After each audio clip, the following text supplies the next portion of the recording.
দেখো আজকে যে টপিক নিয়ে আলোচনা হবে এটা হচ্ছে চতুর্থ অধ্যায়, ওয়েব ডিজাইন পরিচিতি ও HTML এই অধ্যায়ের নাম। তো এই অধ্যায়ে কিছু বিষয় আছে থিওরিটিক্যাল আর কিছু আছে প্র্যাকটিক্যাল, দুইটাই মিক্স আছে। এখন থিওরিটিক্যাল কিছু জিনিস আছে, এগুলো বুঝতে হলে আমাদের প্র্যাকটিক্যালি কিছু জিনিস দেখা লাগে। তাহলে আজকে আমরা থিওরি যে জিনিসটা আছে প্র্যাকটিক্যাল সহ দেখবো। অর্থাৎ চতুর্থ অধ্যায় থেকে পরীক্ষায় কমপক্ষে একটা সৃজনশীল কিন্তু থাকে। একটা সৃজনশীল যদি থাকে তাইলে তোমার সৃজনশীলের ক এবং খ নং প্রশ্নের মধ্যে 3 মার্ক দুইটাই মিলাইয়া, এবং MCQ সহ মনে করে 1 মার্ক, টোটাল 4 মার্ক। অর্থাৎ এই অধ্যায় থেকে থিওরি অংশটা ক্লিয়ার করলে আমাদের 4 মার্ক অর্জন করা সম্ভব। এই 4 মার্ক যদি পাইতে হয় তাহলে আজকের ক্লাসটা তোমরা মনোযোগ দিয়ে দেখো। আচ্ছা, তাইলে আমরা ক্লাস শুরু করি। দেখো, চতুর্থ অধ্যায়ের যে প্রথম যে বিষয়টা বুঝতে হবে, আমরা পার্ট অনুযায়ী সাজাইছি। দেখো, ওয়েব পরিচিতি, ওয়েবটা কি, ইন্টারনেট কি, ওয়েব ব্রাউজার কি, এগুলো আমরা প্রথমে দেখি। প্রথমেই দেখা আছে ইন্টারনেট। ইন্টারনেট ইন্টারনেট জিনিসটা কি? ইন্টারনেট জিনিসটা হইল পৃথিবী জুড়ে অসংখ্য কম্পিউটার যখন একটি নেটওয়ার্কের অধীনে সংযুক্ত হয় তখন তাকে ইন্টারনেট বলে। অর্থাৎ প্রত্যেকের মোবাইল ফোন থেকে আমরা এখন সংযুক্ত হইছি না একটা জায়গায়, একটা নেটওয়ার্কে। যেমন ক্লাসে কতজন আছি? 40 জন বা 45 জন। হ্যাঁ, যারাই আছি সবাই যে একসাথে সংযুক্ত হইছি, অর্থাৎ একসাথে অনেকজন সংযুক্ত হওয়া, এটা হচ্ছে নেটওয়ার্ক। হ্যাঁ, এইভাবে যখন প্রত্যেকটা কম্পিউটার বা অনেকগুলা নেটওয়ার্ক যখন একটা নেটওয়ার্কের অধীনে সংযুক্ত হয় তখন তাকে ইন্টারনেট বলে। তাহলে সহজ ভাষায় কি সংখ্যাটা দাঁড়ায়? পৃথিবী জুড়ে অসংখ্য কম্পিউটার যখন একটি নেটওয়ার্কের অধীনে সংযুক্ত হয় তখন তাকে ইন্টারনেট বলে। এইভাবে মুখস্থ করবা। এটি তথ্য আদান প্রদানের সবচেয়ে বড় মাধ্যম। অর্থাৎ এর মাধ্যমে আমরা তথ্য আদান প্রদান করতে পারি, কারোর সাথে মেসেজ করতে পারি, অথবা ইন্টারনেট থেকে যে কোনো তথ্য আমরা পেতে পারি। এইভাবে আমরা তথ্য আদান প্রদান করতে পারি ইন্টারনেটের মাধ্যমে। আর 1969 সালে যুক্তরাষ্ট্রে আরপানেট নামক নেটওয়ার্কের মাধ্যমে ইন্টারনেটের যাত্রা শুরু হয়। ওয়েব, পরে দেখো আমরা ওয়েব জিনিসটা কি। ওয়েব, এটার একটা নাম আছে। দেখো, WWW, এটা আমরা দেখছি কিনা? হাই স্কুলে থাকলে তোমাদের এই যে ICT বইয়ে আসছিল সম্ভবত WWW বা ওয়েবটা কি। WWW এর পূর্ণরূপ হইতেছে ওয়ার্ল্ড ওয়াইড ওয়েব। জিনিসটা কি? এটা হইতেছে ইন্টারনেটের মধ্যে সংযুক্ত থাকা তথ্যের জাল। অর্থাৎ ইন্টারনেটের মধ্যে আমাদের আছে কি? যেমন আমরা যখন ইউটিউব চালাই, ভিডিও আছে, যখন ফেসবুক চালাই, বিভিন্ন ধরনের পোস্ট আছে। হ্যাঁ, বা একজন ব্যবসা করতেছে ই-কমার্স ওয়েবসাইটের মাধ্যমে, তার সব ধরনের তথ্য আছে। অর্থাৎ যত ধরনের ওয়েবসাইট আছে, তথ্য আছে, ভিডিও আছে, সব কিছু একটার সাথে একটার সংযুক্ত আছে। এই সংযুক্ত থাকাটাই হইতেছে ওয়েব। হ্যাঁ, ইংরেজ পদার্থবিদ sir Tim Berners Lee web আবিষ্কার করেন। তাহলে ওয়েবের আবিষ্কারককে টিম বার্নার্স লি।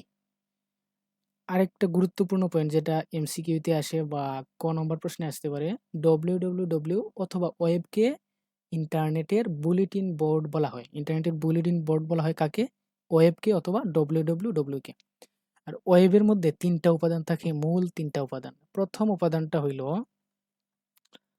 1 নম্বর যে উপাদানটা দেখো, HTML। এটা পূর্ণরূপ হইতেছে হাইপার টেক্সট মার্কআপ ল্যাঙ্গুয়েজ। হ্যাঁ, ওয়েব পেজ তৈরির ভাষা। আচ্ছা, দ্বিতীয় নম্বর যেটা থাকে, HTTP, hyper text transfer protocol, তথ্য আদান প্রদানের নিয়ম।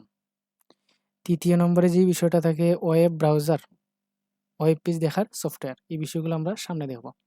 প্রথমে আমরা দেখি আসলে ওয়েব ব্রাউজারটা কি। ওয়েব ব্রাউজার যে সফটওয়্যারের মাধ্যমে ইন্টারনেটে সংযুক্ত হয়ে ওয়েব পেজ ভিজিট করা যায় তাকে ওয়েব ব্রাউজার বলে।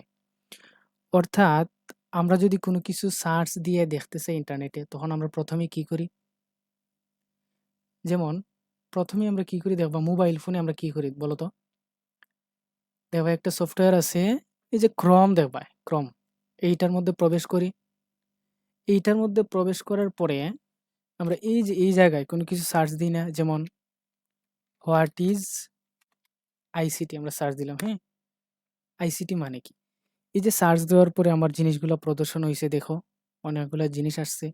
অথবা আমি চাইলাম যে ইউটিউবে ঢুকতে। হ্যাঁ, ইউটিউবে ভিডিও দেখো, ইউটিউব। ইউটিউবে গেলাম, দেখো ইউটিউবে যাইতে পারতেছি। অর্থাৎ এই জিনিসগুলো প্রদর্শন করতেছি। তাহলে এই যে জিনিসগুলা প্রদর্শন করতেছে বা দেখাইতেছে ইন্টারনেটের যে তথ্যগুলা, আমরা কোনো কিছু খুঁজতে গেলে, দেখতে গেলে যে প্রদর্শনের কাজটা করে, এই যে প্রদর্শন করতেছে, সেই সফটওয়্যারটারে বলে ওয়েব ব্রাউজার। এই যে ওয়েব ব্রাউজারটা, ওয়েব ব্রাউজার অনেকগুলো সফটওয়্যার আছে।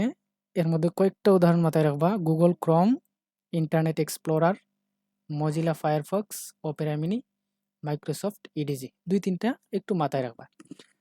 তাহলে আমরা ওয়েব ব্রাউজার বুঝলাম। এখন দেখো ওয়েব ব্রাউজারের পরে গুরুত্বপূর্ণ যে একটা জিনিস, সার্চ ইঞ্জিন। সার্চ কথার অর্থ কি? আচ্ছা, তোমাদের মাইক্রোফোনটা আমি অন করে দিতেছি। আমি যখনই কথা বলবো বা প্রশ্ন জিজ্ঞেস করব তখন তোমরা জবাব দিবা। এর আগে কেউ মাইক্রোফোন অন করবাই না, ঠিক আছে? আমি তোমাদের মাইক্রোফোনটা আপাতত সবারটা অন রাখতেছি। যখন আমি প্রশ্ন করব তখন যে কেউ উত্তর দিবা।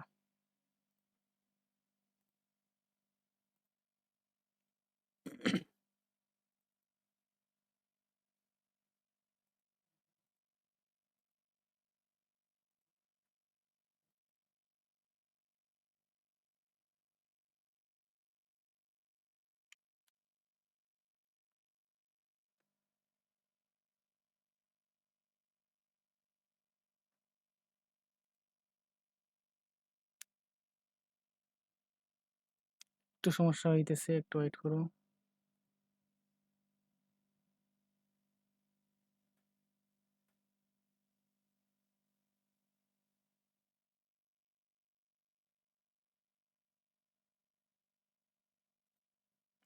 আচ্ছা, যখন প্রশ্ন করব শুধু তখন কথা বলবা, মাইক্রোফোন অন করে। আপাতত সবাই মাইক্রোফোন অফ রাখো, ঠিক আছে? সবাই মাইক্রোফোন অফ রাখো। এই যে অডিও সাউন্ডের মতো একটা ইয়ে আছে, এটার মধ্যে ক্লিক করলেই অফ হবে, আবার ক্লিক করলে চালু হবে। যখন আমি প্রশ্ন করব যে কেউ একজন চালু করে উত্তর দিবা। আমরা এখন আসলাম কোথায়? সার্চ ইঞ্জিনে। সার্চ ইঞ্জিন জিনিসটা, সার্চ শব্দের অর্থ কি আসলে? খোঁজা। সার্চ অর্থ খোঁজা, ইঞ্জিন মানে যন্ত্র। অর্থাৎ সার্চ ইঞ্জিন হচ্ছে এমন এক ধরনের টুল যার সাহায্যে ইন্টারনেট থেকে সহজেই যে কোনো তথ্য খুঁজে পাওয়া যায়। অর্থাৎ আমরা আগে দেখছিলাম ওয়েব ব্রাউজার। ওয়েব ব্রাউজারটা কি? এটা একটা সফটওয়্যার বা টুলস। এটা দিয়ে কি করা যায়? ইন্টারনেটের যে তথ্যগুলো আছে আমরা ভিজিট করতে পারি বা দেখতে পারি। আর সার্চ ইঞ্জিনের মাধ্যমে তথ্যগুলো আমরা খুঁজে পাই। কিভাবে দেখো? যেমন এই যে আগে সার্চ দিছিলাম, কি সার্চ দিছিলাম আমরা? What is ICT. এই যে দেখো, হোয়াট ইজ আইসিটি সার্চ দেওয়ার পরে এই যে ফলাফলটা আসছে, ICT stands for information and communication technology. হ্যাঁ, সার্চ দেওয়ার পর যে এই জিনিসটা আসছে, এই যে খুঁজে বের করে দিছে ইন্টারনেট থেকে, এই বের করে খুঁজে বের করে দেওয়ার কাজটা যে করছে তারে বলে সার্চ ইঞ্জিন। সার্চ ইঞ্জিন জিনিসটা বুঝছো কিনা? কেউ একজন বলো। জি স্যার। আচ্ছা, সার্চ ইঞ্জিনের জি না কাজটা। স্যার। আচ্ছা, তাহলে আমি আবার বলতেছি, স্যার দেখো। বুঝছি না, আরেকবার বুঝিয়ে দেন। আচ্ছা, আমরা ওয়েব ব্রাউজারটা আগে দেখি আসলে কি। ওয়েব ব্রাউজারটা হয়েছিল একটা সফটওয়্যার যেটা শুধু ইন্টারনেটে ঢোকার পরে আমাদের তথ্যগুলা দেখাবে, প্রদর্শন করবে। এই যে আমরা তথ্যগুলা দেখতে পারতেছি, এই যে দেখতেছি এটা, হ্যাঁ, এই লেখা দেখতেছি, যা দেখতেছি আমরা, এই দেখার কাজটা যে করতেছে এটা হইতেছে ওয়েব ব্রাউজার। আমরা আছি এখন ওয়েব ব্রাউজারের ভিতরে। কই আছি? ওয়েব ব্রাউজারের ভিতরে। এরপরে ওয়েব ব্রাউজারে ঢোকার পরে আমরা যখন কোনো কিছু খুঁজি বা সার্চ দিই, যেমন আমরা সার্চ দিলাম নূরজাহান কলেজ। হুম, সার্চ দেওয়ার পরে দেখো প্রথম পাতা নূরজাহান মেমোরিয়াল মহিলা ডিগ্রি কলেজ আসছে, নূরজাহান কলেজ, হ্যাঁ, অনেকগুলো ওয়েবসাইটের লিঙ্ক আসছে। এই যে নূরজাহান কলেজ লিখে সার্চ দেওয়ার পরে যে আমাদের এই ফলাফলগুলো আসছে, এই জিনিসগুলা খুঁজে আইনা দিছে একটা টুলস বা যন্ত্র। এইটাই হচ্ছে সার্চ ইঞ্জিন। এখন বুঝছো কিনা? জি স্যার। আচ্ছা, সার্চ ইঞ্জিনের কাজটা। জি স্যার বুঝছি। আচ্ছা, তাহলে মাইক্রোফোন অফ করো। সার্চ ইঞ্জিনটা হইলো খোঁজার কাজ করে। সে একটা টুলস বা সফটওয়্যার, এটা খোঁজার কাজ করে। এটা অভ্যন্তরীণভাবে কাজ করে, এটা আমরা দেখতে পারি না কিভাবে আসলে কাজ করে। কিন্তু ওয়েব ব্রাউজারটা একটা সফটওয়্যার, এটার মধ্যে আমরা সবকিছু ভিজিট করি বা দেখি। ভিজিট করা মানে দেখা। আচ্ছা, এরপরে যে অংশটা আছে দেখো, আইপি অ্যাড্রেস। ইন্টারনেটে যুক্ত প্রতিটি কম্পিউটারে একটি ঠিকানা থাকে, এর ঠিকানাকে আইপি অ্যাড্রেস বলে। অর্থাৎ ইন্টারনেটের সাথে আমরা যখনই সংযুক্ত হই তখনই অটোমেটিকলি আমাদের একটা ঠিকানা থাকে বা ঠিকানা তৈরি হয়ে যায়, এটারই বলে আইপি অ্যাড্রেস। বুঝতে পারছো কিনা? ইন্টারনেটে যখনই আমরা সংযুক্ত হই তখনই আমাদের প্রতিটা ডিভাইসে, কম্পিউটার হোক, মোবাইল হোক বা ওয়েবসাইট হোক, যেই ধরনের ডিভাইসই হোক, এই প্রতিটা ডিভাইসে আমাদের একটা ঠিকানা অটোমেটিক তৈরি হয়ে যায়, এটার বলে আইপি অ্যাড্রেস। ঠিক আছে? আইপি অ্যাড্রেসের ২ টা ভার্সন আছে। একটা হইছে আইপি অ্যাড্রেসের পূর্ণরূপটা দেখো ইন্টারনেট প্রোটোকল অ্যাড্রেস, হ্যাঁ? বর্তমানে ইন্টারনেট প্রোটোকল ভার্সন 4, হ্যাঁ? আরেকটা আছে ইন্টারনেট প্রোটোকল ভার্সন 6। এই ২ টা মাথায় রাখলেই চলবো। আর আইপি অ্যাড্রেসটা কি?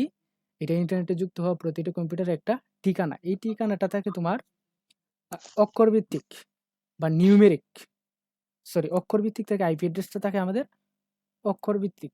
নাম্বার ভিত্তিক, নিউমেরিক নাম্বার।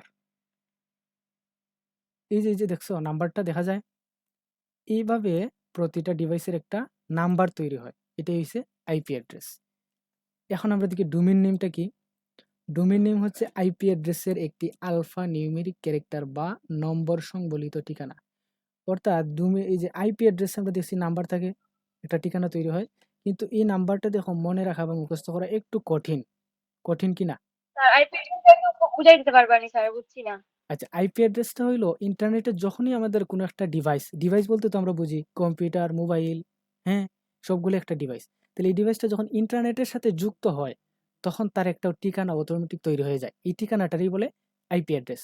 এবং এই আইপি অ্যাড্রেসটা থাকে নাম্বার ভিত্তিক। দেখো এই যে উদাহরণটা, এটা একটা আইপি অ্যাড্রেসের ঠিকানা, একটা ডিভাইসের বা একটা ওয়েবসাইটের ঠিকানা।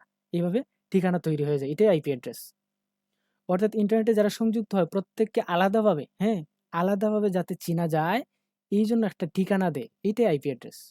এখন বুঝছো কিনা? কিছুটা স্যার বুঝছি, কিছুটা বুঝছি না। কিছুটা বুঝছো? তাহলে দেখো, মনে করো তোমরা সবাই আমাদের কলেজে ভর্তি হইছো, প্রত্যেকের একটা নাম আছে কিনা? মনে করো একজনের নাম সুমি, হ্যাঁ, সুমি। এখন সুমি নামের ৩ জন স্টুডেন্ট ভর্তি হয়েছে আমাদের কলেজে। এখন আমি কোন সুমির আমি উল্লেখ করব, কোন সুমির আমি কলেজে ডাকবো, বা কোন সুমি আজকে ক্লাসে আসছে, তারে কিভাবে আইডেন্টিফাই করব? স্যার আইপি অ্যাড্রেস মূলত আমাদের রুল নাম্বারের মতো আর হ্যাঁ, কি। রুল নাম্বারের মতো। অর্থাৎ আমরা এই যে রুল নাম্বারটা ফেলাইছি, এটা কিন্তু সবার জন্য আলাদা একটা ঠিকানা বহন করে। এই রুল নাম্বার দিয়ে প্রত্যেককে আমি আইডেন্টিফাই করতে পারবো আমার কলেজে কে আছে না আছে, হ্যাঁ?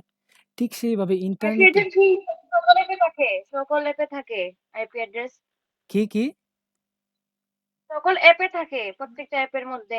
না, ইন্টারনেটে যখন তোমার একটা সংযুক্ত করবা ডিভাইস, তুমি নেট চালু করছো, মোবাইলের মধ্যে এমবি ঢুকাইছো, সর্বপ্রথম মোবাইলটা চালু করার পরে ইন্টারনেট যখন ব্যবহার করবা অথবা ওয়াইফাই যখন ব্যবহার করতেছো, তখন তোমার মোবাইলটার মধ্যে অটোমেটিক একটা আইপি অ্যাড্রেস সেট হবে।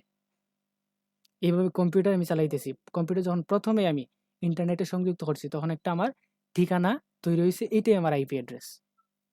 বুঝছি স্যার এখন। এখন বুঝছো? আচ্ছা, জি স্যার। পরের বিষয়টা দেখো ডোমেইন নেম। ডোমেইন নেমটা হইতেছে আইপি অ্যাড্রেসের যে নামটা আছে, এটার আলফা নিউমেরিক ক্যারেক্টার বা নম্বর সংবলিত ঠিকানা। আলফা নিউমেরিক মানে না, এই যে অক্ষর বা শব্দ আকারে আসবে। নিউমেরিক মানে নাম্বার। নিউমেরিক মানে নাম্বার।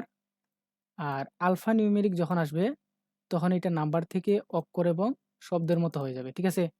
নিউমেরিক মানে নাম্বার বা সংখ্যা। ডোমেইন নেমটা আইপি অ্যাড্রেসের মতোই, অর্থাৎ আইপি অ্যাড্রেসটা কিন্তু এই যে নাম্বার ভিত্তিক থাকে, তখন কিন্তু এটা মনে রাখা কঠিন। কঠিন কিনা? এই যে জি দেখো, স্যার। কঠিন। কিন্তু এই যে দেখো www.google.com, এটা মনে রাখা সহজ না কঠিন? এটা সহজ স্যার। সহজ। তাইলে ডোমেইন নেমটা আসছে কেন? আইপি অ্যাড্রেসের পরিবর্তে, অর্থাৎ আইপি অ্যাড্রেসে আমার ঠিকানাগুলো থাকে নাম্বার ভিত্তিক এবং এই নাম্বারগুলো মনে রাখা একটু কঠিন। এই জন্য আমাদের আসছে ডোমেইন নেম। এটা অক্ষর ভিত্তিক থাকে, এটা মনে রাখা আমাদের সহজ। তাইলে যদি খ নাম্বার প্রশ্নে আসে যে আইপি অ্যাড্রেস ও ডোমেইন নেম এক নয়, তোমরা কি লিখতে পারবা? প্রথমে আইপি অ্যাড্রেস এবং ডোমেইন নেমের সংজ্ঞা দেখবা। দেখো যে আইপি অ্যাড্রেস হচ্ছে ইন্টারনেটে সংযুক্ত প্রতিটা কম্পিউটার একটা ঠিকানা। এই ঠিকানাকে আইপি অ্যাড্রেস বলে। আইপি অ্যাড্রেসের পূর্ণরূপ ইন্টারনেট প্রোটোকল অ্যাড্রেস। আচ্ছা, তাহলে ডোমেইন নেমটা কি? ডোমেইন নেম হচ্ছে আইপি অ্যাড্রেসের আলফা নিউমেরিক ক্যারেক্টার বা নম্বর সংবলিত ঠিকানা। যেমন আইপি অ্যাড্রেসে কি থাকে? একটা নম্বর থাকে, এর পরিবর্তে একটা নাম দিয়া যে ঠিকানাটা থাকে, এটাই হইছে ডোমেইন নেম। তাহলে আইপি অ্যাড্রেস আর ডোমেইনের পার্থক্যটা বোঝা গেছে? জি স্যার। স্যার। আচ্ছা, পরে দেখো ডোমেইন নেমকে কঠোরভাবে নিয়ন্ত্রণ করা হয় যাতে একই নাম কেউ না পায়। এখন ওই যে সুমি নামের, এই যে সুমির যে রুল দিলাম, মনে করো 201, এখন এই 201 রুলটা যাতে আরেক সুমি না পায় এই জন্য কঠোর একটা নিয়ম আছে, যে যখন ভর্তি হবে তার সিরিয়াল অনুযায়ী রুল ফালানো থাকবে। ঠিক এইভাবে ডোমেইন নেমে যে একটা নাম, হ্যাঁ, google.com, এটা যাতে অন্য কেউ আর না পায় এই জন্য একটা নিয়ন্ত্রণের সিস্টেম আছে। এই নিয়ন্ত্রণটা করে ডিএনএস, নিয়ন্ত্রণটা করে কে ডিএনএস। এটা পূর্ণরূপ হইতেছে ডোমেইন নেম সিস্টেম। ঠিক আছে, এই যে নামের যে ডোমেইন নেম তৈরি করার পদ্ধতিটা হইছে ডিএনএস।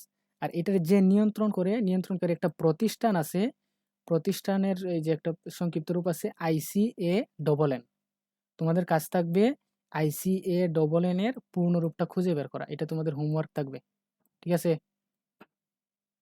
আচ্ছা এখন দেখো ডোমেইন নেমটা আমরা দেখছি। ডোমেইন নেমের মধ্যে কিছু অংশ থাকে, এই অংশগুলো আমাদের দেখা জরুরি। যেমন আমরা একটা ওয়েবসাইটে যাই, নূরজাহান কলেজের ওয়েবসাইটে আমরা ঢুকি, আমার স্ক্রিন দেখা যায় তো? দেখা যায় না? জি স্যার। আচ্ছা দেখো, দেখ- এই যে ঢুকার পরে এই যে আমি মার্ক করছি, এটার মধ্যে দেখো HTTPS এই অংশটা আছে কিনা? আছে? দেখা যায়? জি স্যার। এইটা একটু আগে আমরা কি দেখে আসছিলাম, একটা যে ওয়েব থাকে, ওয়েব যে সব ধরনের তথ্য থাকে, এটা 3টা অংশ থাকে কিনা? আবার আমরা দেখি ওয়েবের কয়টা অংশ থাকে, দেখো 3টা অংশ। এক নম্বর হচ্ছে HTML, একটা হচ্ছে HTTP, আর একটা হচ্ছে ওয়েব ব্রাউজার। হ্যাঁ, তাহলে এই যে HTTPটা কি? হাইপার টেক্সট ট্রান্সফার প্রোটোকল, তথ্য আদান প্রদানের নিয়ম। অর্থাৎ এই জায়গায় যে HTTPটা আছে আমার, এটা কিন্তু আমার এই ওয়েবসাইটের বা ওয়েবের প্রোটোকল। অর্থাৎ সে কি করে, একটা জায়গা থেকে অন্য জায়গায় যখন আমি যাব, একটা থেকে তথ্য অন্যতে আমি পাঠাইবো, এই তথ্যগুলারে সে তথ্য আদান প্রদানের নিয়ম নীতিগুলারে সে কন্ট্রোল করে। বোঝা গেছে HTTPটা কি? HTTP বোঝা গেছে কিনা? জি স্যার। অর্থাৎ তথ্য জি আদান যে স্যার। প্রদান করে আমরা ইন্টারনেটে, এটার সে নিয়ন্ত্রণ করে, নিয়ম নীতিগুলারে সে ভালোভাবে কার্যকারিতা করে। এরপরে দেখো এখানে আরেকটা জিনিস থাকার কথা, এটা হচ্ছে www. আমরা দেখছি আগে যে www.google.com। হ্যাঁ, আচ্ছা www. এর পরে nmwdc.edu.pd কয়টা অংশ আমরা দেখতেছি দেখো, একটা www, আরেকটা হচ্ছে nmwdc, একটা edu, একটা bd, একটা। এই জিনিসগুলোর নামগুলো আমরা দেখো।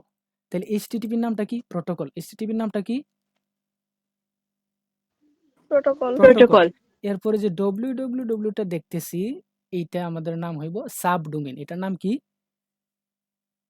সাবডোমেইন। সাবডোমেইন। এরপরে যেটা দেখতেছি আমাদের NMWDC, এটার নাম হবে ডোমেইন নেম। এটার নাম কি? Domain name. এরপরে দেখো এডু দেখা যাচ্ছে, এডু দেখা যায় কিনা? জি স্যার, দেখা যায়। এডু এবং বিডি এই দুইটার একসাথে বলে টপ লেভেল ডোমেইন। এই দুইটা একসাথে কি হয়? Top level domain. আচ্ছা, টপ লেভেল ডোমেইনটা কি আসলে? এইটা দিয়ে আসলে আমরা বুঝতে পারি এই ওয়েবসাইটটা আসলে কোন ধরনের ওয়েবসাইট অথবা কোন দেশের ওয়েবসাইট। ঠিক আছে, তাহলে HTTP বুঝলাম, প্রোটোকল, www বুঝলাম, এটা কি? সাবডোমেইন। NMWDC যেটা আছে এটা হইতেছে আমার ডোমেইন নেম।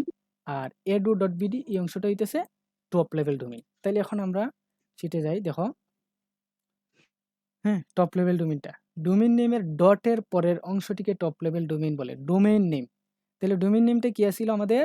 NMWDC। তাহলে NMWDC ডটের এই যে পরের অংশটা, এটা টপ লেভেল ডোমেইন। ঠিক আছে, এখন এই টপ লেভেল ডোমেইন আবার দুই প্রকার আছে। একটা হইতেছে জেনেরিক, আরেকটা হইতেছে কান্ট্রি। জেনেরিক এবং কান্ট্রি। তাহলে জেনেরিকের এই জিনিসগুলো আমাদের MCQতে কাজে লাগবে এবং আমরা বুঝতে পারবো আসলে এই জেনেরিকের .com, .net, .edu অথবা .ac, .gov, .int, .mil, .org এই জিনিসগুলো কোনটা দ্বারা কোন ধরনের ওয়েবসাইট বোঝায় আমরা দেখি একটু। তাহলে .com যখনই থাকবো তখন আমাদের বুঝতে হবে এটা বাণিজ্যিক প্রতিষ্ঠান। কি ধরনের প্রতিষ্ঠান? বাণিজ্যিক বা ব্যবসায়িক প্রতিষ্ঠান। এরপরে যখন .net থাকবে তখন বুঝতে হবে এই ওয়েবসাইটটা আমাদের নেটওয়ার্ক সম্পর্কিত ওয়েবসাইট। ঠিক আছে, এরপরটা দেখো স্যার, হ্যাঁ, কি বলো? আমার তার আগের যে চ্যাপ্টার গুলোর যেরকম শিট দিছিলেন এই চ্যাপ্টার গুলোরও কি শিট পাবো? হ্যাঁ, পাবে, অবশ্যই পাবে।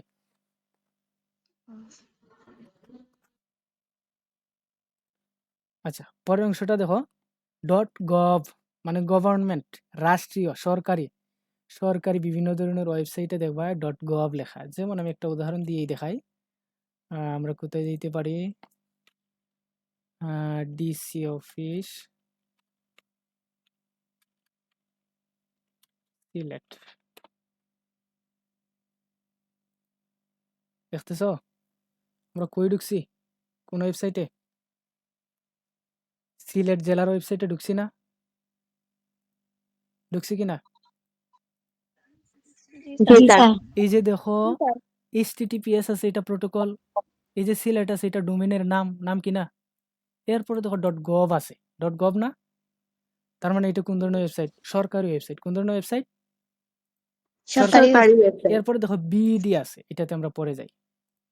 তাহলে দেখো .gov থাকলে আমরা বুঝবো সরকারি বা রাষ্ট্রীয় প্রতিষ্ঠান। এরপরে দেখো .int, তার মানে আন্তর্জাতিক প্রতিষ্ঠান বা ইন্টারন্যাশনাল যেগুলা, এই প্রতিষ্ঠানের ওয়েবসাইটে আমাদের টপ লেভেল ডোমেইনের প্রথম অংশটা থাকবে .int। এরপরে একটা আছে দেখো .mil বা মিলিটারি। যুক্তরাষ্ট্রের প্রতিরক্ষা ব্যবস্থায় মূলত এই ওয়েবসাইটে এই ডোমেনটা ব্যবহার করা হয়। প্রতিরক্ষা অর্থাৎ বাহিনী যেগুলো আছে, তাদের বাহিনীর ওয়েবসাইটগুলোতে ডোমেইনের পরের অংশে .mil এই ডোমেইনটা ব্যবহার করা হয়।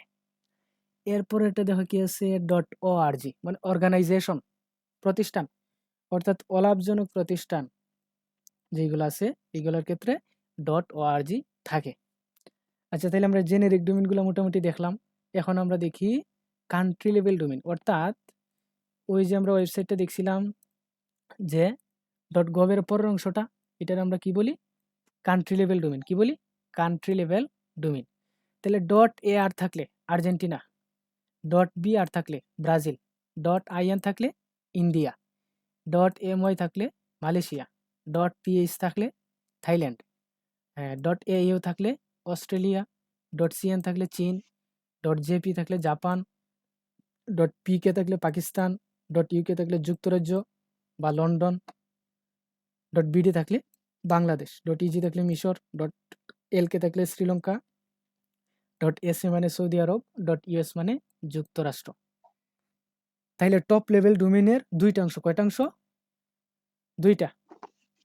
একটা হইতেছে জেনেরিক আর একটা হইতেছে কান্ট্রি। জেনেরিক দ্বারা বোঝা যায় আমার এটা ওয়েবসাইটটা কোন ধরনের বা কোন টাইপের, আর কান্ট্রি লেভেল ডোমেইনের অংশটা দিয়ে বোঝা যায় আমাদের কোন দেশের ওয়েবসাইট। তাহলে আমরা এই যে টপ লেভেল ডোমেইনটা বুঝছি কিনা?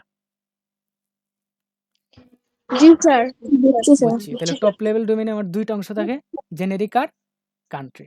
আচ্ছা, তাহলে ডোমেইনের পরে আমরা যাই এখন ইউআরএল। ইউআরএল জিনিসটা হইলো, এখন দেখো আমরা এই যে এটা আছে সম্পূর্ণ অংশটা দেখো তো কি কি আছে। প্রথমে আছে HTTP, তারপর www আছে কিন্তু এটা হাইড আছে, বুঝতেছো? তার মানে HTTPS আছে, এটা প্রোটোকল। www যেটা আছে এটা কি? এটা কি? সাবডোমেইন। এটা কি? সাবডোমেইন। এরপরে সিলেট যেটা আছে এটা ডোমেইন নেম। হ্যাঁ, এরপরে .gov আর বিডি পর্যন্ত এটার কি বলে? Top level domain. কি বলে? Top level domain. হ্যাঁ, এরপরে দেখো পেজেস আছে, অফিসার্স আছে। এই যে আছে পেজেস এবং অফিসার, অর্থাৎ আমার এই ওয়েবসাইটের মধ্যে বিভিন্ন তথ্য আছে। হ্যাঁ, প্রতিটা পেজের একটা তথ্য আছে, অফিসারদের তথ্য আছে। এরপরে মনে করো তার কার্যক্রমের বিভিন্ন তথ্য আছে, স্থানীয় সরকারের তথ্য, ই সেবা, গ্যালারি, এই বিভিন্ন ধরনের তথ্য। যেমন আমরা এই যে দেখো অফিসার্সে, মানে আমাদের অফিসার যারা আছে তাদের তথ্যটা পাইতেছি। দেখো লেখাটা কিন্তু আছে অফিসার্স। এখন যদি আমরা যেমন সিটি কর্পোরেশনে যাই, দেখো তো কি হয়।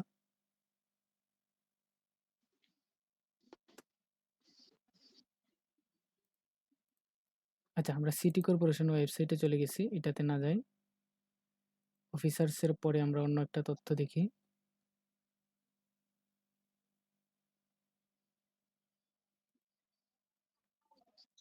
দেখো ফটো গ্যালারিতে ক্লিক করছি। এখন আমাদের এই যে পেজেসের পরে লেখাটা কি আছে? ফটো গ্যালারি আছে কিনা? তাহলে জি স্যার। এই যে দেখো টপ লেভেল ডোমেইনের পরের যতটুক অংশ থাকবো সবটারে একসাথে একটা নাম বলে পাথ, PATH, পাথ, বা এটা একটা ডিরেক্টরি, মানে এই ওয়েবসাইটে যাওয়ার পরে আমি কোন পেজে আছি এবং কোন পেজের কোন অংশের মধ্যে আছি এই অংশগুলা দেখাইব। আর এই যে সবগুলা একসাথে, সবটারে একসাথে বলে ইউআরএল। সবটারে একসাথে কি বলে? ইউআরএল। বুঝতেছো কিনা? এই যে জি স্যার। একটা ওয়েবসাইটে ঢোকার পরে সম্পূর্ণ যে লিঙ্ক আছে এই লিঙ্কটারই বলে ইউআরএল। তাহলে এখন দেখি আমরা ইউআরএল কি? কোনো ওয়েব পেজকে প্রদর্শন করতে ওয়েব ব্রাউজারে এর ঠিকানা নির্দিষ্ট করতে হয়, ওই ঠিকানাকে ইউআরএল বলে। তাহলে নির্দিষ্ট অংশে আমরা পৌঁছলাম, অর্থাৎ আমি চাইলাম যে সিলেটের যে জেলার ওয়েবসাইট আছে এটার ফটো গ্যালারিতে ঢুকে, ফটো গ্যালারিতে ঢোকার পরে যে সম্পূর্ণ লিঙ্কটা আসছে এটাই আমার ইউআরএল। ইউআরএল কি থাকে? ওয়েব প্রোটোকল, ওই যে ডব্লিউডব্লিউটা থাকে, এইচটিটিপিএস থাকে, প্রোটোকল, ওয়েব সার্ভারের নাম থাকে যেমন সিলেট, হ্যাঁ, তারপরে সার্ভারের ডিরেক্টরি, তারপরে ফাইল নেম। ইউআরএলটা ইউআরএলটা মূলত সম্পূর্ণ অংশ, একটা ঠিকানার সম্পূর্ণ অংশ। ঠিক আছে? দেখো এই জায়গায় চিহ্নিত করা আছে, এই যে দেখো আমি আগে যেটা মুখে মুখে বলছি এটা এখন দেখো এইচটিটিপিএস নামটা কি? প্রোটোকল। এরপরে দেখো ডব্লিউডব্লিউডব্লিউ নাম কি? সাবডোমেইন। এরপরে সোশিয়াল ইঞ্জিনিয়ার, হ্যাঁ, domain name, .com top level domain. ঠিক আছে? বুক নেম থেকে বাকি সর্বশেষ অংশগুলোর একসাথে বলে পাথ। কি বলে? পাথ। ঠিক আছে? পাথ। আচ্ছা, এখন আমরা পরের অংশে যাই। ওয়েবসাইট ডিজাইনের প্রকারভেদ, অর্থাৎ আমরা তো ওয়েবসাইট তৈরি করা শিখবো, ওয়েবসাইট কিভাবে ডিজাইন করে এগুলো শিখবো। এখন ওয়েবসাইটগুলো যা থাকে কোন জায়গায়? ইন্টারনেটে থাকে, ওয়েবের মধ্যে থাকে। এটার মধ্যে আইপি অ্যাড্রেস আছে, ডোমেইন নেম আছে, তারপরে ডোমেইন নেমের অংশগুলো দেখলাম, ইউআরএল দেখলাম। এখন আমরা দেখবো ওয়েবসাইট বা ওয়েব পেজ। প্রথমে দিকে আমরা ওয়েব পেজটা। ওয়েব পেজ হলো এক ধরনের ওয়েব ডকুমেন্ট যেখানে টেক্সট, ছবি, অডিও, ভিডিও ইত্যাদি থাকে, যা ইন্টারনেটে ব্যবহারকারীদের দেখার জন্য সার্ভারে রাখা হয়। ঠিক আছে? আর এটার সহজভাবে সংজ্ঞাটা মুখস্থ করবো তোমরা। একটি ওয়েবসাইটের স্বতন্ত্র কোনো পেজকে ওয়েবসাইট বলে। আচ্ছা, দেখো তো, এই যে আমরা এই জায়গাটায় ঢুকছি, এখন আমরা আসি কোথায়? একটা ওয়েবসাইটের ওয়েব পেজে আছি। আমার কথা বুঝতেছো কিনা? আমরা কোন জায়গায় আছি এখন? জি। একটা ওয়েবসাইটের ওয়েবসাইট ভিতরে কিন্তু একটা ওয়েব পেজে। একটা পেজ আছে। এই যে দেখতেছি সম্পূর্ণটা এটা একটা পেজ। আবার যদি আমি গ্যালারি থেকে আমি ই সেবাতে যাই, হ্যাঁ, মতামতে গেলাম, লোড হইতেছে, এই যে এই জায়গায় এলাম, এটা একটা ওয়েব পেজ। আবার যখন জাতীয় সঙ্গীত অডিওতে গেলাম, হ্যাঁ, তাহলে এটা একটা ওয়েব পেজ, এটা একটা ওয়েব পেজ। এরপরে যখন আমরা মনে করো অন্যান্য প্রতিষ্ঠানের যে লিঙ্কগুলো আছে, তো প্রত্যেকটা একটা কি? ওয়েব পেজ, প্রত্যেকটা একটা ওয়েব পেজ। এই ওয়েব পেজের মধ্যে থাকে কি কি? ওয়েব দেখো, পেজ। থাকতে পারে লেখাগুলো, দেখতেছি আমরা লেখা থাকে কিনা, অর্থাৎ টেক্সট। লেখা মানে টেক্সট। ছবি আছে কিনা? আছে। আবার জি দেখবা স্যার। আবার ছবি, দেখবা অডিও থাকতে পারে, ভিডিও থাকতে হ্যাঁ, ভিডিও থাকতে থাকতে পারে, অনেক সময় অ্যানিমেশনও থাকতে পারে। তাহলে এই সবগুলোর সমন্বয়ে একটা ওয়েব পেজ তৈরি হয়। কি তৈরি হয়? ওয়েব পেজ তৈরি হয়। Web page. তাইলে আমরা ওয়েব বাদ দিয়ে শুধু পেজ বলি। শুধু পেজ যদি বলি, পেজের মধ্যে কি আছে? অডিও থাকতে পারে, টেক্সট থাকতে পারে, ছবি থাকতে পারে, ভিডিও থাকতে পারে। কিন্তু ওয়েবটা যখন লাগাইলাম, অ্যানিমেশন। হ্যাঁ, আমার কথাটা বুঝো, ওয়েব পেজ অর্থাৎ ওয়েব স্যার আমি শুধু পেজ বলতেছি। তাহলে পেজটা আমি বলতে পারবো কি? পেজের মধ্যে টেক্সট থাকতে পারে, অডিও থাকতে পারে, ভিডিও থাকতে পারে, হ্যাঁ, অ্যানিমেশন থাকতে পারে। কিন্তু যখন ওয়েব কথাটা লাগাইলাম তখন এই পেজটা ইন্টারনেটে থাকবে। দেখো আমার কথা বুঝছো কিনা?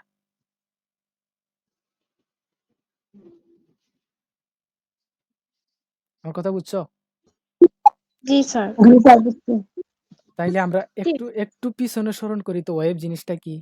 ওয়েবটা হচ্ছে তথ্যের একটা জাল। ইন্টারনেটে যত ধরনের তথ্য আছে প্রত্যেকটা একটা আরেকটার সাথে যে সংযুক্ত আছে, এই সংযুক্ত হওয়াটাই ওয়েব।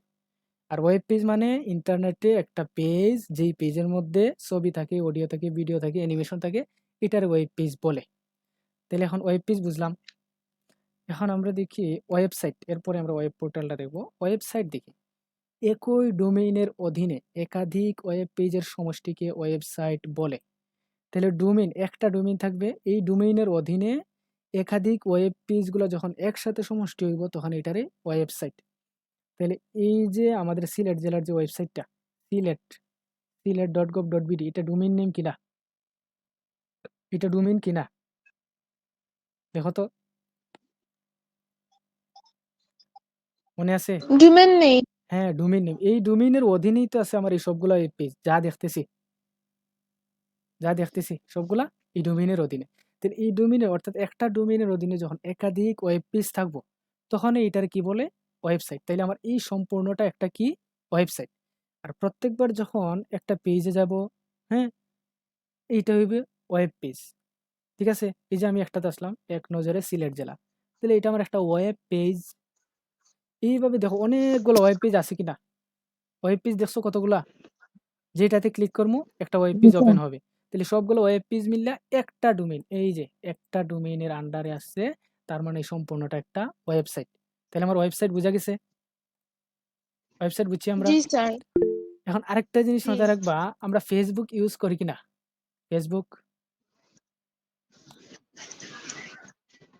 হ্যাঁ? ফেসবুক ইউজ করো সবাই? জি জি না, না স্যার। জি জি না। না, জি না, জি না। আচ্ছা, মাইক্রোফোন অফ রাখো, যখন প্রশ্ন করি তখন কথা বলবা, ঠিক আছে? আচ্ছা, তাহলে ফেসবুকের মধ্যে যখন তোমার প্রোফাইলে ঢুকবা, ঠিক আছে? প্রোফাইলে তুমি ঢুকছো, তখন এটা কিন্তু একটা ওয়েব পেজ। এটা একটা কি? Web page. এটা একটা কি? Web page. Web page. তাহলে দেখো ফেসবুকের মধ্যে তোমার প্রোফাইল আছে, আরো মানে কোটি কোটি মানুষের প্রোফাইল আছে। আবার যখন এই প্রোফাইল থেকে তুমি একটা ভিডিওতে যাইবা, তখন একটা পেজ আসে। যখন কমেন্টে যাইবা, একটা পেজ আসে। যখন তুমি এই যে কোনো একটা পোস্ট পড়তেছো, হোম পেজে আসো, এটা একটা পেজ আছে। নোটিফিকেশনে যাও, এটা একটা পেজ। আবার ফেসবুকে ভিডিও দেখতে যাও, এটাও একটা পেজ। তাহলে অসংখ্য পেজের সমন্বয়ে ফেসবুকটাও একটা কি? ওয়েবসাইট। ফেসবুকটাও কিন্তু একটা কি? ওয়েবসাইট। আমার কথা বুঝছো কিনা? জি জি স্যার। স্যার। বুঝছি স্যার। আচ্ছা, তাহলে আমরা ইউটিউবে স্যার। ঢুকি। ইউটিউবের ওয়েবসাইট বলা যায় কিনা?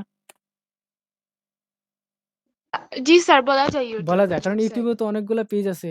অনেকের তোমার চ্যানেল আছে, প্রত্যেকের চ্যানেল এক একটা পেজ আসবে। আমরা যে ভিডিও দেখবো, হ্যাঁ, এখন যে আমরা ইউটিউবে ঢুকলাম, অনেক চ্যানেল হ্যাঁ, পোস্ট থাকে। হ্যাঁ, পোস্ট থাকবে। এই যে আমরা ঢুকলাম, এটা একটা পেজ। তাইলে এই যে সবগুলা সংযুক্ত আছে কোথায়? এই যে একটা ইউটিউব ডোমেইন আছে না? ইউটিউব ডোমেইন, হ্যাঁ, এই ডোমেইনের অধীনে আছে। তাহলে এই ডোমেইনের অধীনে একাধিক পেজ আছে। তাহলে এটা কি আমার?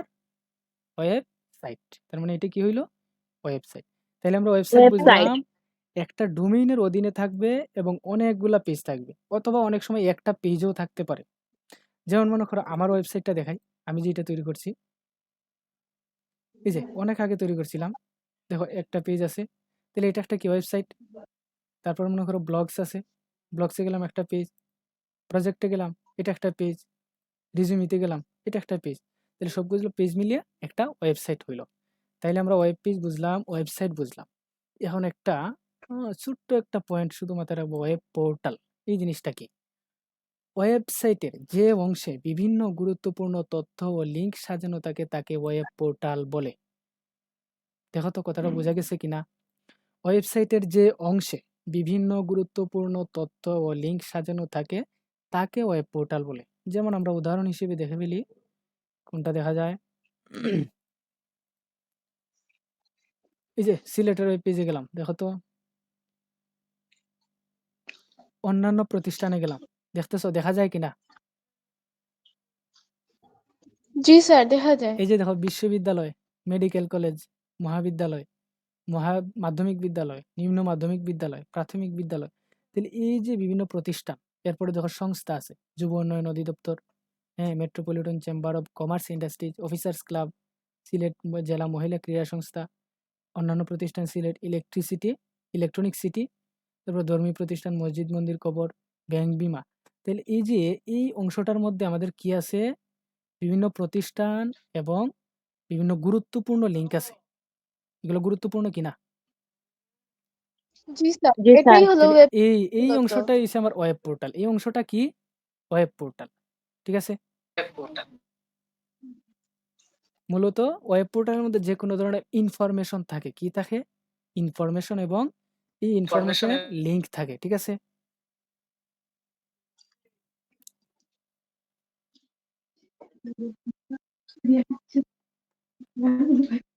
আচ্ছা, এখন আমরা পরের অংশে যাই। মিটিং এর আর 3 ভাগের 2 ভাগ হয়ে গেছে, 1 ভাগ আছে, ঠিক আছে? এখন আমরা দেখি একটা ওয়েবসাইট তো দেখলাম। ওয়েবসাইট বুঝছি কিনা সবাই? কথা বলো। জি স্যার। তাহলে এই ওয়েবসাইটটা যে হ্যাঁ, এই ওয়েবসাইটটা যে আমার তৈরি হইছে বা আসছে, কিভাবে আমার তৈরি হইলো? কিভাবে এই ওয়েবসাইটটা বানাইছে? কিভাবে আমরা ইন্টারনেটে দেখতে পারতেছি? এটা বোঝা দরকার কিনা? তাহলে এটা আমরা বুঝে ফেলি। দেখো, একটা ওয়েবসাইট খুলতে বা পাবলিশিং করতে, হ্যাঁ, কি দরকার? প্রথমে আমার ওয়েব পেজগুলো ডিজাইন করতে হবে। ওয়েব পেজগুলো কি করতে হবে?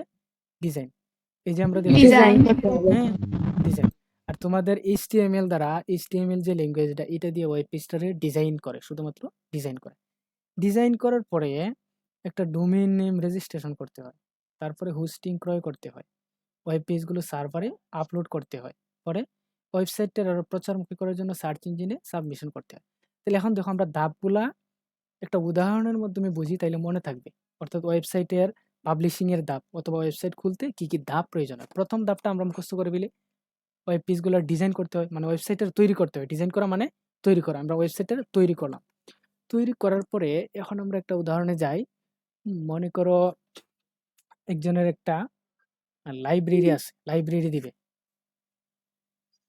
মনে করো সাবিহা ক্লাসে আসো। জি স্যার। সাবিহা একটা চিন্তা করছে বিজনেস করবে, এবং সে তার বিজনেসের জন্য একটা আইডিয়া নিছে যে লাইব্রেরির বিজনেস করবে, লাইব্রেরি দিবে। এখন সে সিলেটের মনে করে জিন্দাবাজারে লাইব্রেরি একটা জায়গায় চিন্তা করলো, এবং সে টাকা পয়সা দিয়ে লাইব্রেরির যত আসবাবপত্র আছে, বই, খাতা, কলম, হ্যাঁ, সবগুলো সে কিনে ফেলছে। এখন সিলেটের কোনো একটা জায়গায় কি সে ইচ্ছে করলে এই লাইব্রেরিটা শুরু করতে পারবে, নাকি তার কোনো কাজ বাকি রয়ে গেছে? তার সবকিছু তৈরি হয়ে গেছে, অর্থাৎ লাইব্রেরি দেওয়ার জন্য তার যে বই দরকার, খাতা দরকার, ইকুইপমেন্ট দরকার, টেবিল দরকার, তার যে এই যে র্যাক দরকার, সবগুলো তার রেডি আছে। এখন তার কি কাজটা করা উচিত? জায়গা কিনতে হবে বা জায়গা হ্যাঁ, ভাড়া নিতে হ্যাঁ, হবে। জায়গা ভাড়া নিতে হবে। তাইলে জায়গা ভাড়া নেওয়াটাই হচ্ছে হোস্টিং ক্রয় করা। দেখছো? জায়গা ভাড়া করাটা হোস্টিং ক্রয় করা, বুঝছো কিনা? জি স্যার। জি স্যার। এখন স্যার।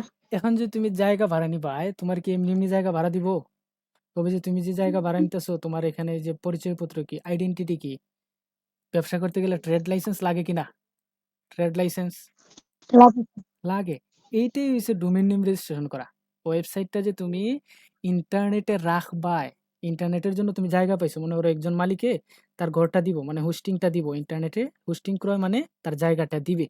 কিন্তু কিসের ভিত্তিতে দিবে? তোমার কি এটা রেজিস্ট্রেশন করা আছে? অনুমতি আছে তুমি থাকার এখানে? অর্থাৎ অনুমতি মানে ব্যবসা করার অনুমতি আছে, ট্রেড লাইসেন্স।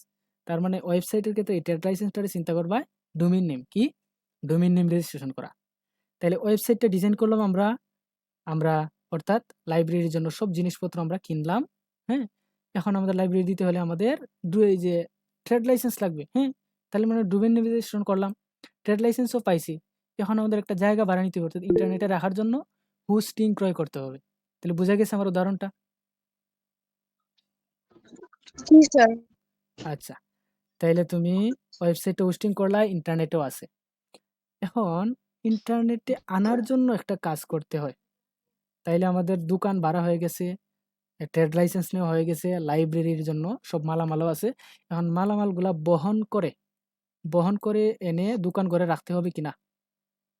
ঘরের মধ্যে রাখতে হবে কিনা? জি স্যার। তাহলে এই রাখার জন্য ওই পেজগুলোকে সার্ভারে আপলোড করতে হয়। কোথায় আপলোড করতে হয়? সার্ভারে। সার্ভারে আপলোড। তাহলে একটা জিনিস আমরা দেখি, সার্ভার জিনিসটা কি? সার্ভার তো শুনতেছি, তাহলে সার্ভার কি আমরা বুঝতেছি?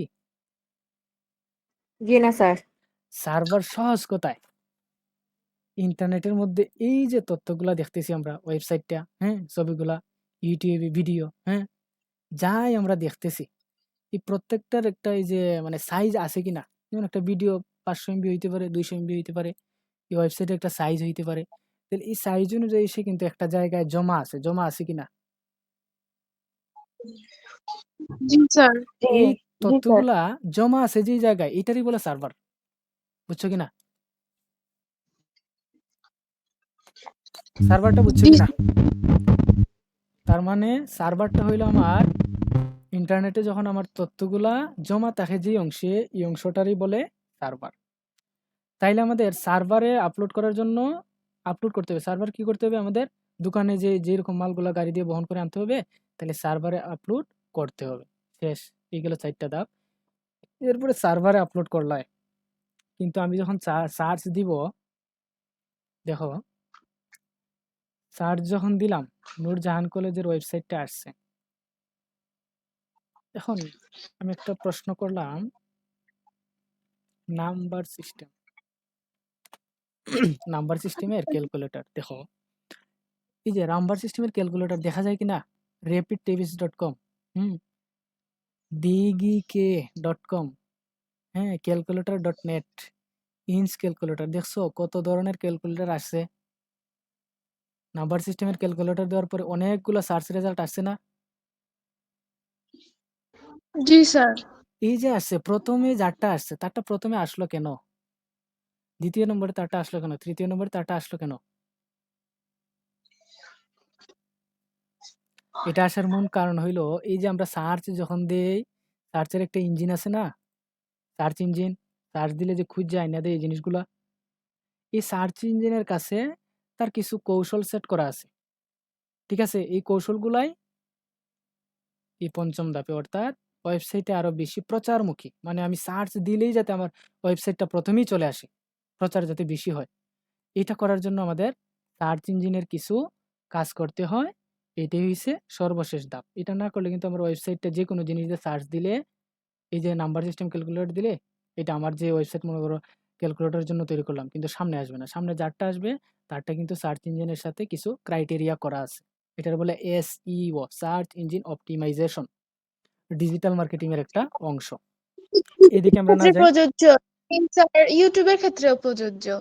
ইউটিউবের ক্ষেত্রেও সার্চ ইঞ্জিন আছে, SEO আছে। অর্থাৎ আমাদের যে একটা সার্চ দিলাম, মনে করো হ্যাঁ বাইনারি এডিং, অর্থাৎ বাইনারি যুগ। সার্চ দেওয়ার পরে দেখো তো ভিডিওগুলো কার আসে। দেখো ডিজিটাল ইলেকট্রনিক্স, যে কার কার ভিডিও আসছে প্রথমে, দেখছো? একজনেরটা আগে আসছে, দ্য অর্গানিক কেমিস্ট্রি টিউটর, হ্যাঁ, অল অ্যাবাউট ইলেকট্রনিক্স। ঠিক আছে, দেখো একটার পর একটা আসতেছে। অর্থাৎ প্রথম দিকে যারটা আসে ওনাকে কিন্তু সেইটাই ভিউ করে, তার মানে তার প্রচার বেশি হয়েছে।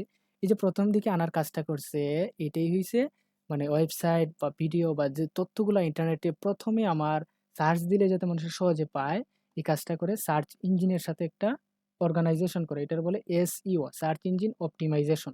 ঠিক আছে, এর থেকে আর বেশি জানা লাগবে না আপাতত। শুধু বুঝবা ওয়েবসাইটটি প্রচারমুখী করার জন্য সার্চ ইঞ্জিনে সাবমিশন করতে হয়, সার্চ ইঞ্জিনের কাছে আমার তথ্যটা দিতে হয়, তখন সে কেউ সার্চ দেওয়ার সাথে সাথে আমার তথ্যটা সামনে আইনা দিবে। ঠিক আছে, বুঝা গেছে? জি স্যার। আচ্ছা, জি স্যার। জি স্যার। এখন আমরা ওয়েবসাইটের প্রকারে যাই। গঠন বৈচিত্র্যের উপর ভিত্তি করে ওয়েব পেজ বা ওয়েবসাইটকে দুই ভাগে ভাগ করা যায়। দুইটা ভাগ আছে, একটা হইতেছে স্ট্যাটিক আর একটা হইতেছে ডাইনামিক। হ্যাঁ, স্ট্যাটিক মানে এটা স্থির থাকে, স্ট্যাটিক মানে স্থির থাকে, ডাইনামিক মানে এটা পরিবর্তন হয়। আমার কথা বুঝছো? ডাইনামিক মানে এটা পরিবর্তন হয়। হয়। অর্থাৎ আমরা যদি এমন একটা ওয়েবসাইটে ঢুকি, যেমন SSC রেজাল্ট, আচ্ছা,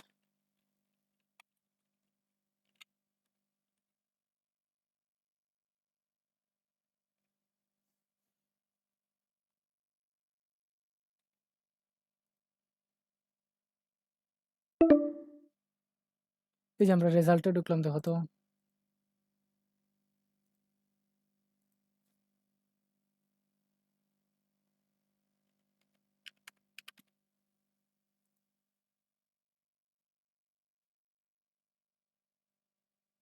আচ্ছা, আগের ওয়েবসাইটটা দেখো তো, আমাদের নূরজাহান কলেজের ওয়েবসাইটের, আচ্ছা আমার ওয়েবসাইটটা কই আছে, এইটা দেখো। এটার মধ্যে আমরা কোনো তথ্য পরিবর্তন করতে পারতেছি কিনা বা পারার সুযোগ আছে কিনা দেখো তো।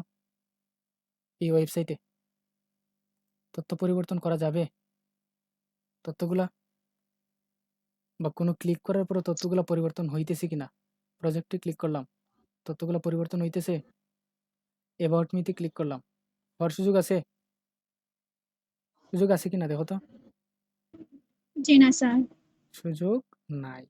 আচ্ছা, এই যে সুযোগ নাই অর্থাৎ এই ওয়েবসাইটের মধ্যে আমাদের তথ্য পরিবর্তনের সুযোগ নাই, অর্থাৎ প্রথম যেভাবে তৈরি হয়েছিল, প্রথম এই ওয়েবসাইটটা যেভাবে তৈরি হয়েছিল, পরবর্তীতে ভিজিটর অর্থাৎ আমি যে ঢুকছি আমি হইতেছি ভিজিটর, হ্যাঁ, ঢোকার পরে আমার ওয়েবসাইটটা সেমই থাকতেছে, তথ্যটার পরিবর্তন হইতেছে না। এইটাই হইলো আমার স্ট্যাটিক ওয়েবসাইট। দেখো তো কথা বোঝা গেছে কিনা স্ট্যাটিক ওয়েবসাইট? জি স্যার। ভিজিটররা এটা পরিবর্তন করতে পারবে না, হ্যাঁ, সেটাই মানে হলো প্রথম স্ট্যাটিক। প্রথম যেভাবে তৈরি করা থাকে এটা সেইভাবেই থাকে, এটার পরে আর পরিবর্তন হয় না। কিন্তু এখন আমরা একটা রেজাল্টের ওয়েবসাইটে ঢুকলাম, দেখো তো কি হয়। 15 00971 দেখো, আমরা একটা রেজাল্ট দেওয়ার জন্য রোল নাম্বার দিছি, রেজিস্ট্রেশন নাম্বার দিছি, রোল নাম্বার আছে। এটা মূলত আমার ডিপ্লোমা ইঞ্জিনিয়ারিং রেজাল্ট। দেখো 3.9 আউট অফ 4। তাহলে এই যে আমি সার্চ দেওয়ার সাথে সাথে এই তথ্যটা পরিবর্তন হইয়া মানে নতুন একটা তথ্য আসছে কিনা? আসছে? জি স্যার। এই যে আমার পরিবর্তনটা হইছে, আমি ভিজিটরের কোনো একটা কাজের দ্বারা যে আমার তথ্যটা পরিবর্তন হইতেছে, অন্য নতুন একটা তথ্য দেখতে পারতেছি আমার কারণে, এই ওয়েবসাইটটা হইলো ডাইনামিক ওয়েবসাইট। বুঝা গেছে? জি স্যার। তাহলে স্ট্যাটিক আর ডাইনামিক বুঝা গেছে না? তাহলে স্ট্যাটিক আর ডাইনামিক বিস্তারিত তোমরা পরে পড়ো। এখন আমরা পরে যাই, অবস্থানের উপর ভিত্তি করে ওয়েব পেজ বা ওয়েবসাইট ২ প্রকার। অবস্থান মানে সে কোন জায়গায় আছে। প্রথমটা আমরা দেখছি তার বৈচিত্র্য, মানে তার চিত্রগুলা কেমন, তার মানে কার্যক্রমগুলা কেমন, কার্যক্রমের উপর অথবা বৈচিত্র্যের উপর ভিত্তি করে দুইটা, স্ট্যাটিক একটা, ডাইনামিক একটা। এখন আমরা দেখি অবস্থানের উপর, অর্থাৎ সে কোন জায়গায় আছে, জায়গাটার উপর ভিত্তি করে একটা আছে লোকাল, এই যে ১ নম্বরে হইতেছে লোকাল ওয়েবসাইট বা ওয়েব পেজ, দ্বিতীয় নম্বরে আছে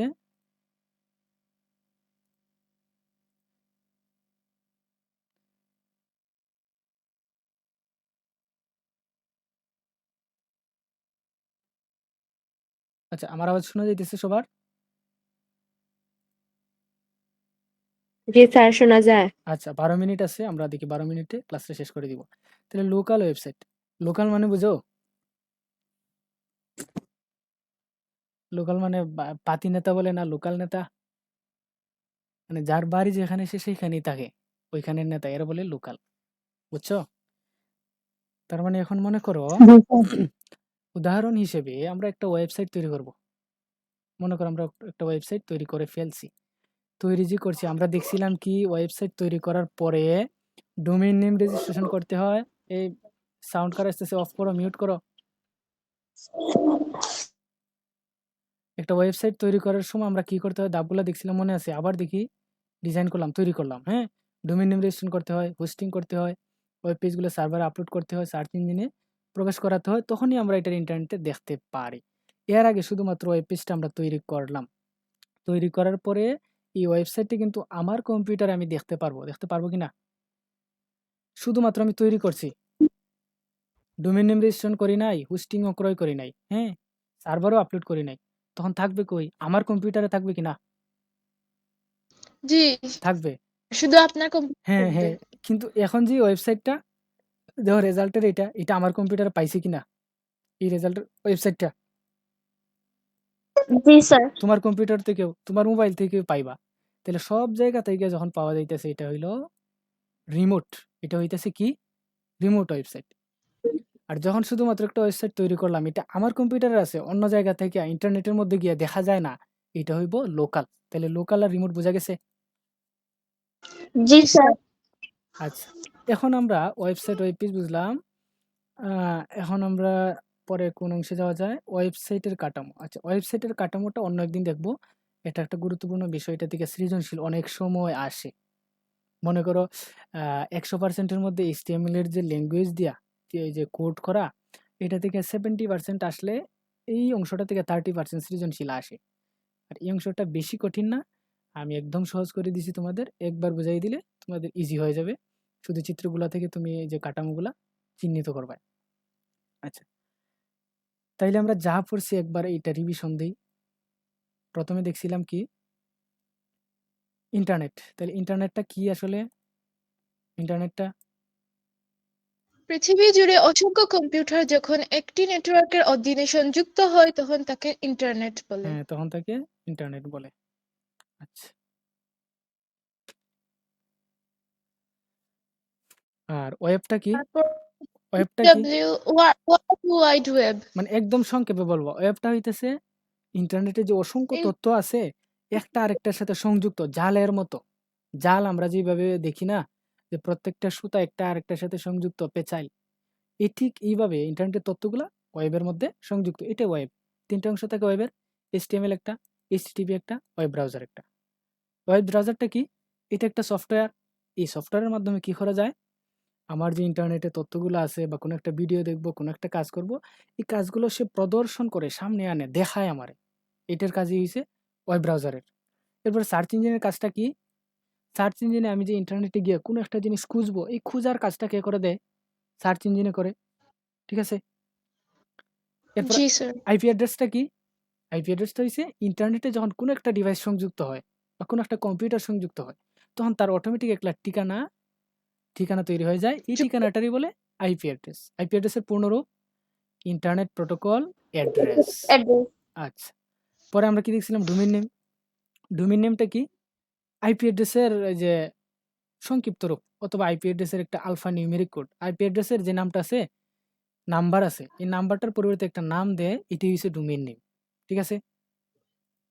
domain name. Sir okay. IP full পূর্ণরূপ বলবো। হ্যাঁ, আইপি অ্যাড্রেসের পূর্ণরূপ সহ দিবা।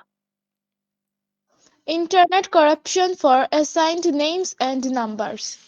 Very good, very good. আচ্ছা, এরপরে দেখো টপ লেভেল ডোমেইন দেখছিলাম, ডোমেইনের একটা অংশ। টপ লেভেল ডোমেইনের ২ টা অংশ থাকে। একটা থাকে জেনেরিক ডোমেইন, আরেকটা থাকে কান্ট্রি ডোমেইন। জেনেরিক ডোমেইন দিয়ে কি করা যায়? এই ওয়েবসাইটটা আমার কোন ধরনের বাণিজ্যিক প্রতিষ্ঠান, না শিক্ষা প্রতিষ্ঠান, না রাষ্ট্রীয় প্রতিষ্ঠান, হ্যাঁ? এগুলা চিহ্নিত করা যায়। আর কান্ট্রি লেভেল ডোমেইন দিয়া চিহ্নিত করা যায় এই যে ওয়েবসাইটটাতে আমরা ঢুকছি, ওয়েবসাইটটা আসলে কোন দেশের ওয়েবসাইট। তাহলে ডোমেইনের কাজ গেল। এরপর আমরা দেখছি ইউআরএল, হ্যাঁ? ইউআরএলটা কি? একটা ওয়েবসাইটে ঢোকার পরে কোনো নির্দিষ্ট পেজে যখন যাব, তখন সম্পূর্ণ যে ঠিকানাটা আছে, সম্পূর্ণ যে ঠিকানা বা লিঙ্ক আছে, সম্পূর্ণ লিঙ্কটার বলে ইউআরএল। এটার পূর্ণরূপ হইতেছে ইউনিফর্ম রিসোর্স লোকেটর। ঠিক আছে? আর এটা কয়েকটা অংশ থাকে। HTTPS প্রোটোকল, সার্ভার নেম বা ডোমেইন নেম, হ্যাঁ? ডোমেইন নেম থাকে, তারপরে ডিরেক্টরি বা পাথ থাকে, ফাইলের নাম থাকে। আর এই অংশটা ভালো করে মুখস্থ করবা। ইউআরএল এর বিভিন্ন অংশটা চিহ্নিত করা দেখবা। HTTPS টা প্রোটোকল, www টা সাবডোমেইন, এরপরে মাঝখানের অংশটা ডোমেইন নেম, হ্যাঁ? ডোমেইন নেমের পরের অংশগুলা টপ লেভেল ডোমেইন, এরপরের অংশটা পাথ। ঠিক আছে? এরপর আমরা দেখছিলাম ওয়েবসাইট ডিজাইন। এই ক্লাসের কত সময় আছে আর দেখো তো? 7 মিনিট স্যার। 7 আচ্ছা, মিনিট আছে আচ্ছা। স্যার। তাহলে 7 মিনিটে রিভিশন দেওয়া যাবে। ঠিক আছে? Website design. তাহলে ওয়েব পেজটা দেখছিলাম কি? এটা একটা পেজ। এই পেজের মধ্যে কি থাকতে পারে? ছবি থাকবে, টেক্সট থাকবে, অডিও থাকবে, ভিডিও থাকবে, হ্যাঁ? এই ডকুমেন্টগুলা থাকবে, এটাই ওয়েব পেজ। আর এটা যখন ইন্টারনেটে থাকবে, এই ডকুমেন্টগুলো যখন থাকবে শুধু একটা পেজ বলতে পারবো। আর এই ডকুমেন্টগুলো যখন ইন্টারনেটেই থাকবে, তখন আমরা বলবো ওয়েব পেজ। আর এই পেজ। হ্যাঁ, ওয়েব পেজ যখন একসাথে অনেকগুলো হইব আর একটা ডোমেইনের অধীনে হইব। একটা ডোমেইনের অধীনে অনেকগুলো ওয়েব পেজ হইব, তখন এটারে বলবো আমরা ওয়েবসাইট। যেমনভাবে একটা লাইব্রেরি কিভাবে বলতে পারি? একটা দোকান ঘরে যখন অনেকগুলো বই থাকে, তখনই আমরা লাইব্রেরি বলি। তাহলে একটা ওয়েবসাইটের অর্থাৎ একটা ডোমেইনের অধীনে অনেকগুলো পেজ থাকবে। অনেক সময় একটা পেজও থাকতে পারে কিন্তু। এটা মাথায় রেখো। তখন এটা ওয়েবসাইট। তারপরে আমরা দেখছি আসলে একটা ওয়েবসাইটে পাবলিশ করতে হয় কিভাবে? প্রথমে আমরা ওয়েবসাইটটা তৈরি করা লাগে। কি করা লাগে? তৈরি ডিজাইন করা। করতে তৈরি হয়। করতে হ্যাঁ, হয়। ডিজাইন বা তৈরি করতে। আচ্ছা, এরকম হইতেছে কেন?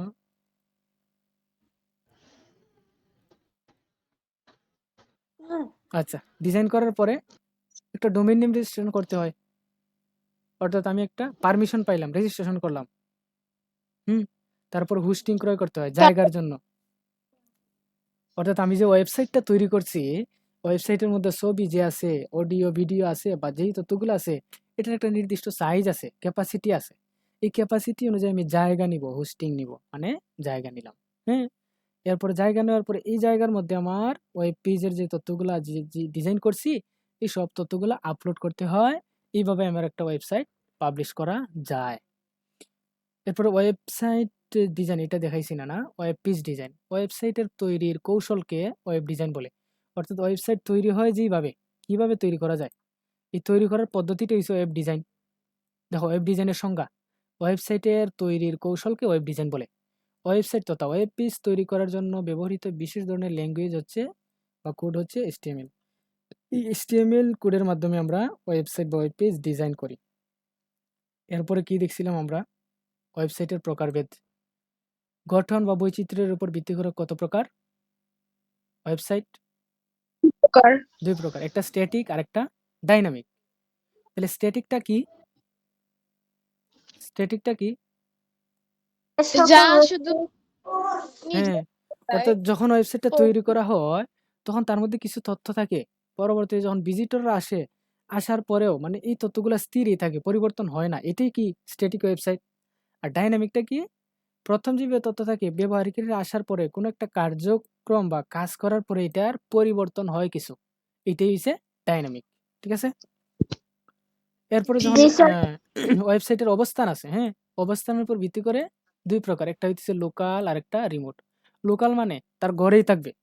আর রিমোট মানে সে সব জায়গায় ইন্টারনেট থেকে যেকোনো ডিভাইস থেকে ইন্টারনেটে ঢুকে তারে দেখা যায়। এটাই হইব রিমোট। বোঝা গেছে?